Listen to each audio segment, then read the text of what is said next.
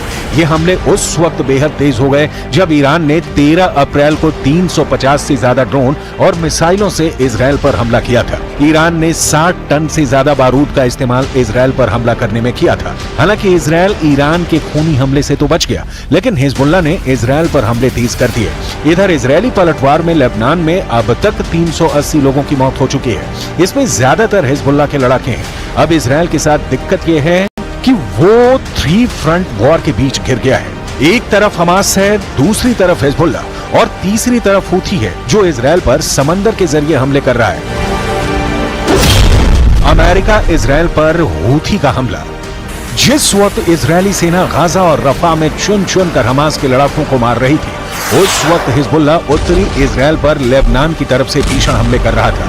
जिस वक्त Israel Hezbollah के 40 ठिकानों पर हमला करके उसके आधे से ज्यादा टॉप कमांडर्स को मार रहा था, ठीक उसी वक्त लाल सागर में यमन के हूथी विद्रोही नौसेना मिसाइलों से अमेरिका और इजरायल के लड़ाकू युद्धपोत पर भीषण हमला कर रहे थे। मिडल ईस्ट और पश्चिम एशिया में इस वक्त इजरायल अमेरिका की शह पर कोहराम मचाए हुए है। लेकिन ये भी सच है कि ना तो हमास, ना हिजबुल्लाह और ना ही हूथी के लड़ाके हमला करने से चूक रहे हैं। और इसके पीछे की सबसे बड़ी वजह है ईरान, जो इजरायल के वजूद को खत्म करने पर आमादा है। अब आप ये देखिए कि भारी हथियारों से लैस अमेरिका और इजरायल के जंगी जहाजों पर हूथी ने कैसे हमला किया है। ईरान समर्थित हूथी विद्रोहियों ने फिलिस्तीन और हिजबुल्लाह पर हुए हमलों का बदला लाल सागर में लिया है। हूथी के दावे के मुताबिक हूथी ने मिसाइलों से अमेरिका और इजरायल के जंगी जहाजों पर हमला किया है। जानकारों के मुताबिक 2 हफ्ते बाद हूथी का ये पहला बड़ा हमला अमेरिका और इजरायल के खिलाफ बताया जा रहा है। हूथी के मिसाइल हमले में अमेरिका और इजरायल के जंगी जहाजों को नुकसान की खबर है। दावा तो यहां तक किया जा रहा है कि हूथी के मिसाइल हमलों को रोकने में अमेरिका और इजरायल की नौसेना नाकाम साबित हुई है। हूथी के इस हमले ने साबित कर दिया है कि ईरान समर्थित हूथी मिडिल ईस्ट और पश्चिम एशिया में इजरायल और पश्चिमी देशों के लिए बड़ा खतरा बन चुका है। हमास और हिजबुल्लाह के लड़ाके जहां जमीन के जरिए ज्यादा हमले कर रहे हैं, तो वहीं हूथी विद्रोही समंदर के रास्ते हमले कर रहे हैं। यही वजह है कि अमेरिका और ब्रिटेन ने मिलकर यमन में हूथी विद्रोहियों पर पिछले 3 से 4 महीने में कई दर्जन भयानक हवाई हमले किए हैं। हूथी विद्रोहियों का आरोप है कि अमेरिका और ब्रिटेन ने मिलकर यमन के करीब 424 ठिकानों पर हवाई हमले किए हैं, जिसमें कई दर्जन लोग मारे गए हैं। यही वजह है कि अब हूथी विद्रोहियों ने हमले तेज कर दिए हैं।